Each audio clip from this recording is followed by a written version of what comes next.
I chose the better-looking brother and lied about my child's father. Now I'm living with him broke while my ex thrives without me. I need to own something right up front. I was the problem. 4 years with Felix. 4 years of Sunday meal prep, color-coded budgets, and conversations about municipal bond yields. He was 32, an urban planner for the city, the kind of guy who got genuinely excited about zoning ordinances and infrastructure timelines. I'm a graphic designer. I work with colors, chaos, last-minute creative pivots. Felix worked with spreadsheets and 10-year development plans. We lived together for 2 years in his condo, our condo, though he'd bought it before we met and his name was on everything. It was nice. Clean. Organized. He had a system for literally everything. Grocery shopping on Thursdays. Gym at 6 a.m. Date night every other Saturday because consistency builds strong relationships. He wasn't wrong. I just started feeling like I was suffocating under all that consistency. Felix would come home from 50-hour work weeks talking about the new transit corridor project, about pension contributions, about how if we kept saving at our current rate we could retire comfortably by 55. I'd be sitting there with paint under my nails from a freelance project, wanting to talk about anything that didn't involve actuarial tables. I told myself he was boring. That I was settling. That there had to be more to life than matching Tupperware and automated bill payments. Then Gage showed up. Felix's older brother. 35, but you'd never know it from how he lived. Aspiring music producer, which is a nice way of saying he made beats in his bedroom and occasionally got paid for it. He'd just had some business venture fall through, something about a recording studio partnership that went sideways, and needed a place to crash for a few weeks. Felix didn't hesitate. That's who he was. Family first, always. Gage moved into our spare room with 2 duffel bags and a laptop covered in stickers from bands I'd never heard of. Where Felix was structured, Gage was spontaneous. Where Felix planned, Gage improvised. The first week, I barely noticed him. The second week, I started noticing everything. Gage stayed up until 3 a.m. working on tracks, headphones on, nodding his head to beats only he could hear. He'd emerge from his room at noon, make elaborate breakfasts, tell stories about almost signing with a label, about playing underground shows, about living in his car for 3 months to follow a tour. Felix would already be gone by then, off to some planning commission meeting. Gage remembered my coffee order after I mentioned it once. He'd ask about my design work, actually look at my portfolio, tell me which pieces hit different. He made me laugh. God, when had Felix last made me laugh? I started timing my mornings differently. Getting up later. Finding reasons to be in the kitchen when Gage was around. Felix noticed nothing. Or maybe he did and trusted me. Either way, he kept working his insane hours on the transit project, kept talking about our future like it was already written in stone. 3 months in, Felix fell asleep at 9 p.m. on a Friday. Again. He'd worked a 14-hour day and crashed on the couch mid-sentence, talking about right-of-way easements. I found Gage in the kitchen, opening a bottle of wine. He out? Gage asked, pouring 2 glasses without waiting for an answer. Like a light. We sat at the kitchen island. Gage asked me about my dreams, the real ones, not the safe ones. I told him I wanted to work on album covers, branding for musicians, anything with actual soul instead of corporate letterheads. So why don't you? He asked. Bills. Stability. Adult responsibilities. I heard myself parroting Felix's words. Sounds like fear dressed up as practicality. We talked for 2 hours. About passion versus security. About living versus planning to live someday. About whether playing it safe was the same as giving up. Felix was still asleep on the couch, 10 feet away. Gage looked at me different that night. Or maybe I looked at him different. Either way, something shifted. The first time Gage kissed me, Felix was asleep in the next room. I should have stopped it there. I didn't. After that first kiss, I told myself it was a mistake. A moment of weakness. Wine and loneliness and frustration all colliding. But the next afternoon, Felix was at work and Gage was in the kitchen again. We didn't talk about it. We just picked up where we left off. It became a pattern. Felix would leave for work at 7 a.m. Gage and I would find each other by 9. Sometimes we'd just talk. Sometimes more. Always with this unspoken agreement that we weren't defining what this was. I rationalized it 1,000 different ways. Felix was emotionally unavailable. He prioritized work over us. Every conversation was about later we'd travel, later we'd have more time, later we'd start a family. Always later, never now. Gage was now. Gage was immediate. He'd text me at 2 p.m., Let's drive somewhere. We'd end up at the coast, windows down, music loud, talking about everything except the future because the future felt suffocating. Felix would come home exhausted, eat the dinner I'd made, ask generic questions about my day, then fall asleep watching whatever documentary was on PBS. I started resenting him for things that weren't even his fault. For being responsible. For caring about our financial security. For being exactly who he'd always been while I was changing into someone I didn't recognize. 3 months into the affair, I'd already mentally left. I was just waiting for the right time to tell Felix. Gage and I had talked about getting our own place, maybe moving to a city with a better music scene. It felt possible. It felt like choosing life over slow death by routine. Then I missed my period. I took the test in a gas station bathroom because I couldn't risk Felix finding the box at home. 2 lines. Immediate, undeniable. I did the math 3 times. 4 times. There was no ambiguity. The timing was exact. This was Gage's. I told him that night, in his room, door closed, music playing low to mask our voices. "You're sure?" he asked. "Positive." He sat on the edge of his bed, running his hands through his hair. For about 10 seconds, I saw something like excitement in his eyes. Then reality hit him. Okay, we need to think about this." "Think about what?" "Gage, I'm pregnant." "I know. This changes everything. The timing's complicated." Complicated. That word sat between us like a third person. "Are you saying you don't want this?" "I'm saying we need to be smart. I don't even have steady income right now. You're still living with my brother. He stopped. "We just need to think." I left his room feeling cold. This wasn't how it was supposed to go. That night, I couldn't sleep. I ran through scenarios. Telling Felix meant losing everything, the condo, the stability, possibly my relationship with Gage if he wasn't ready. Gage clearly wasn't ready. But Felix would be. Felix planned for everything. The decision made itself. I hated myself for it even as I made it, but I told myself it was survival. 2 days later, I told Felix over breakfast. Just put my hand on his and said the words. His face transformed. Pure, uncomplicated joy. "Are you serious? We're having a baby?" I nodded, forcing tears that weren't entirely fake. He pulled me into a hug so tight I could barely breathe. Started immediately talking about converting the spare room into a nursery. About parental leave policies. About how he'd pick up extra consulting work to build our savings faster. "Gage moved out a week later. Giving you guys space to start your family," he said, barely meeting my eyes. Felix built the crib himself. Bought 17 different pregnancy books. Came to every appointment. Held my hand through morning sickness. Worked longer hours without complaint because we're building our future now. I watched him become the father I knew he'd be, and the guilt ate at me from the inside. Felix scheduled the first ultrasound for a Tuesday morning. He took the whole day off work. He held my hand the entire drive, talking about names, about whether we'd find out the gender, about how his mom was going to cry when we told her. My phone buzzed in my purse. Text from Gage, "We need to cool things off. This is too much. I'm sorry." I was already trapped in my own lie, and I'd barely started showing. Gage stopped responding to my texts after that. When I called, it went to voicemail. He showed up to family dinners exactly twice during my pregnancy, both times avoiding eye contact, leaving early with excuses about studio sessions that probably didn't exist. Felix noticed but misread it completely. Gage has never been great with change. He'll come around when the baby's here. I wanted to scream at him. Tell him everything. But every time I got close, Felix would do something that made it impossible. He'd show me the mobile he bought, or talk about teaching our kid to ride a bike, or fall asleep with his hand on my stomach. 7 months pregnant, I stopped trying to reach Gage. He'd made his position clear. I was on my own with this secret. The baby came 3 weeks early. 12-hour labor. Felix didn't leave my side once. Held my hand through every contraction. Cried when they placed our son in his arms.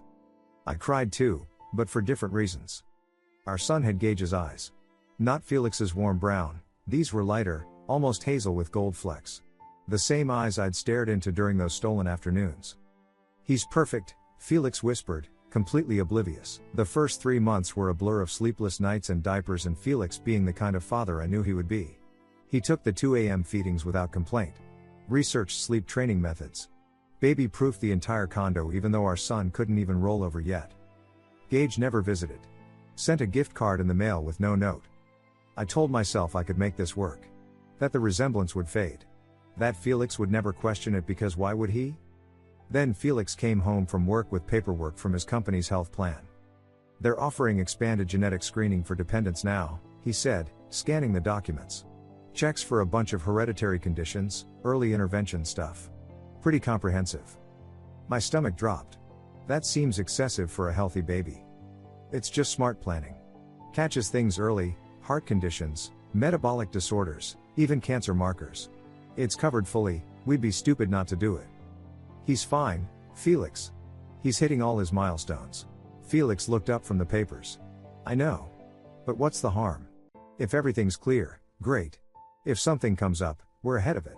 It's literally just a cheek swab. I scrambled for arguments.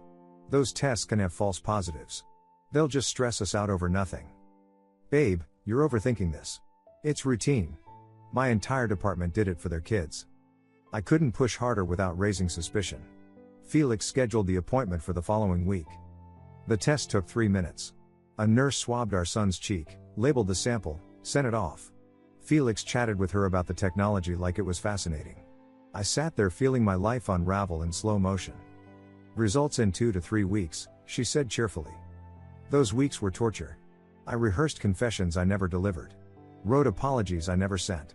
Looked at flights to places I'd never go. Felix worked late most nights, pulling extra hours on a new project. I'd watch him come home exhausted, kiss our son's forehead, ask about my day like everything was normal. Because for him, it was. 18 days after the test, Felix came home early. 4 p.m. on a Wednesday. He never came home early. He walked in carrying his work bag and a manila envelope. His face was blank in a way I'd never seen before. Hey, I said from the couch, our son asleep in my arms. You're home early. Felix set his bag down slowly. Placed the envelope on the kitchen table. We need to talk. His voice was completely flat. No emotion. No inflection. I knew. God help me, I knew exactly what was in that envelope. He slid the DNA results across the table. I didn't even need to read them. The number was right there at the top, 0% probability of paternity. Felix didn't yell. Didn't cry. He just looked at me like I was a stranger and said, "How long?" I broke. Not gracefully. I just started talking, words spilling out like I could somehow make it hurt less if I explained it right. It started 4 months before I got pregnant. With Gage. I know how that sounds. It wasn't supposed to happen, we just connected and you were always working and I felt invisible and. Is it Gage's? The question cut through my rambling. Clean. Direct. Yes. Felix was quiet for a long time. He stared at the table, not at me. Not at the baby sleeping in the next room. Just at the table, like he was calculating something.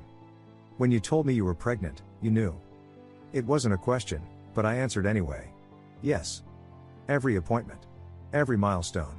Every conversation about our future. You knew. Felix, don't. His voice stayed level. Controlled. I need you to stop talking right now. He stood up, grabbed his keys from the counter. Where are you going? Hotel. Don't contact me. I need to think. Felix, please, we can. He turned to look at me then. Really look at me. And there was nothing in his eyes. No anger. No hurt. Just nothing. You lied to me for 9 months. Made me believe I was building a family. Let me fall in love with a child that isn't mine. And you want to talk about what we can do? He left. The door closed quietly. No slamming. No drama. That was somehow worse. I called Gage. He answered on the 4th ring. Jesus, I heard. Felix called me. What did he say? That the baby's mine. That you lied to him. Asked if I knew. Gage's voice was tight. I didn't know you were going to tell him it was his. You never told me that part. I panicked. Gage. I didn't think. Yeah, clearly. He exhaled hard. Look, this is a lot. This is family. This is my brother. I need some time to process this. Time to process? Gage, we have a son. I know. I know that. But this is so screwed up. I can't just. He stopped. I need space. We'll figure something out, but I can't deal with this right now. He hung up. I sat in that condo for a week waiting for Felix to come back. He didn't. The process server came instead. Legal separation. Petition for dissolution of domestic partnership.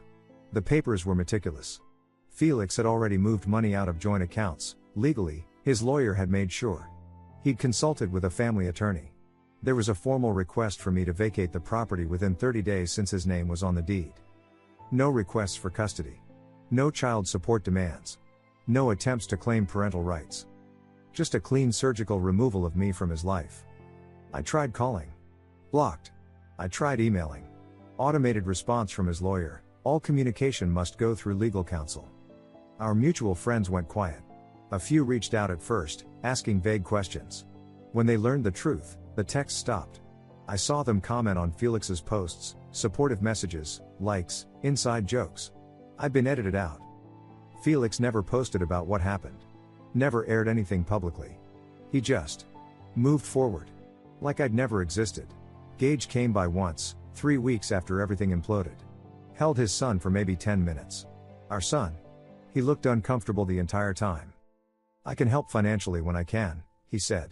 But I'm barely staying afloat right now. This timing is just bad? Yeah. He left after 20 minutes. I was served eviction papers at 28 days.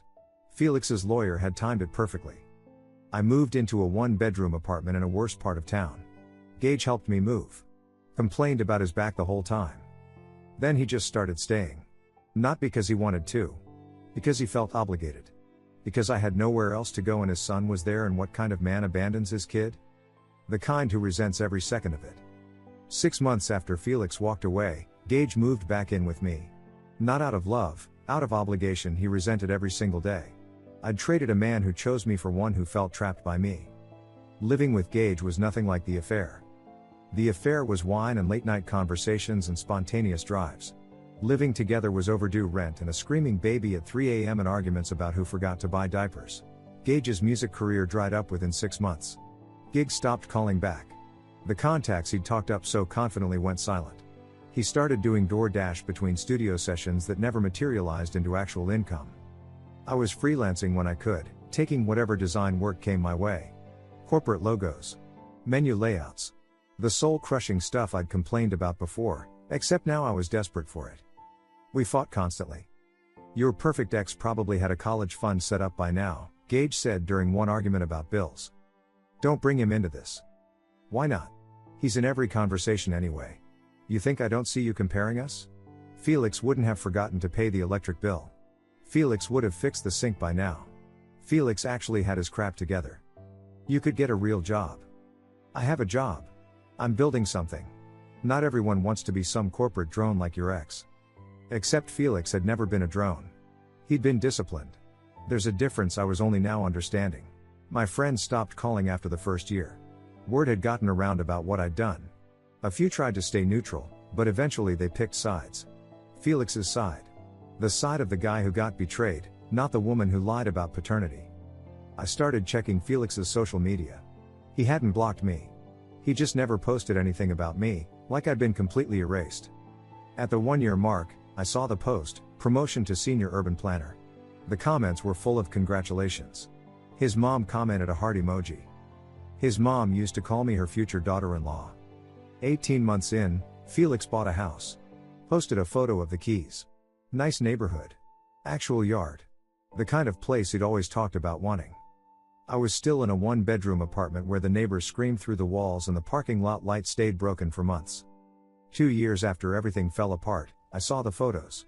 Felix with someone new. She looked happy. He looked happy. Genuinely happy, not the tired contentment he'd had with me. They were at some hiking trail, sunset behind them. His arm around her shoulders. The caption was simple, good people, good places. I stared at that photo for an hour.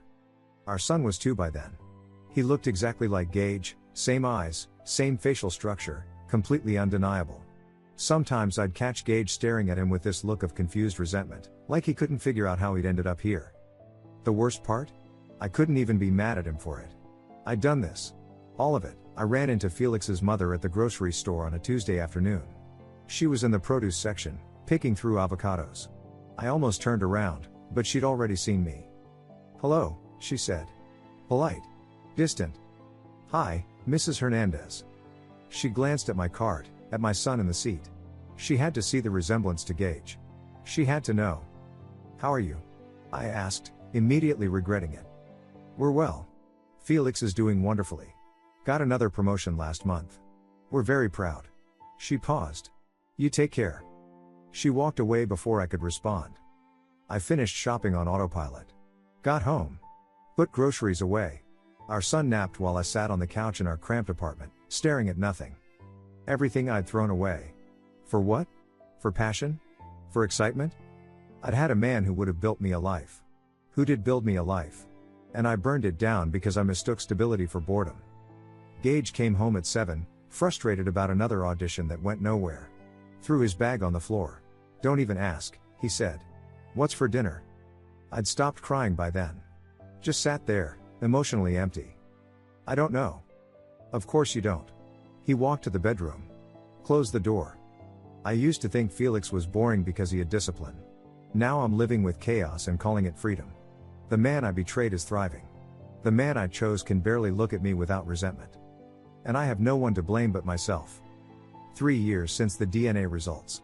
3 years since Felix walked out of that condo and never looked back. I'm writing this from the same apartment.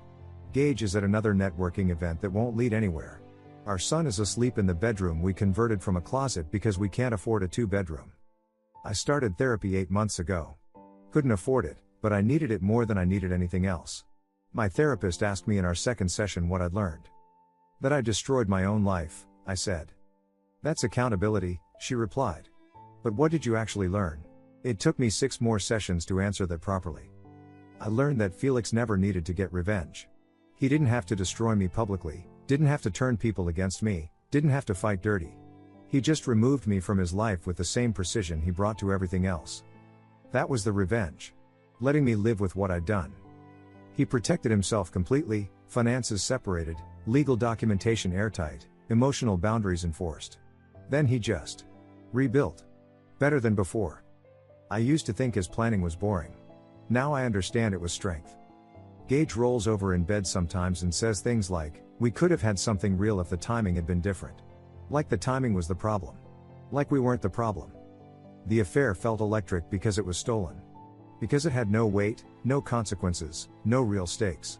Living together destroyed whatever we thought we had because reality isn't stolen moments and wine-fueled philosophy talks. Reality is bills and responsibilities and showing up when it's hard. Felix showed up. Every single day of our relationship, he showed up. I mistook his consistency for him being predictable. His discipline for him being rigid. His planning for him being controlling.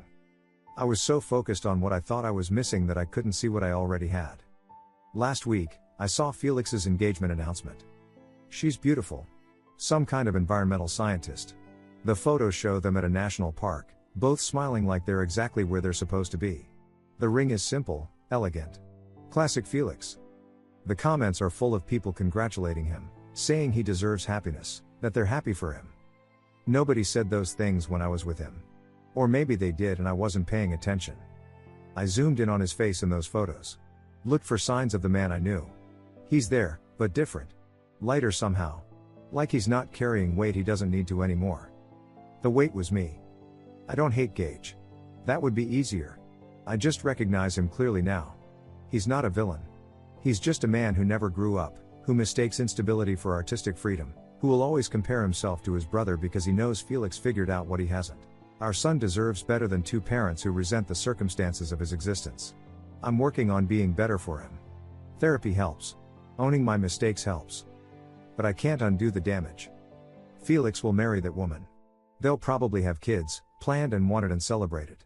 He'll be the same steady father he almost was for my son, except this time with a partner who values what she has. I had that. I had someone who would have given me everything, and I traded it for someone who can barely give me anything, including himself. People ask if I regret it. Of course I regret it. But regret doesn't change anything. It just sits there, reminding you of every choice you can't take back. Felix never had to destroy me. I destroyed myself the moment I chose wrong. He just had the strength to walk away and let me live with it. That's not revenge, that's self-respect. And I'll spend the rest of my life knowing I had someone who would have built me a world, and I burned it down for someone who couldn't even build himself a foundation. Felix won by losing me. He got freedom from someone who didn't deserve him. I lost by getting exactly what I thought I wanted. Thank you so much for watching until the end. If you really like our videos, please don't forget to like, share, and subscribe. Have a great day.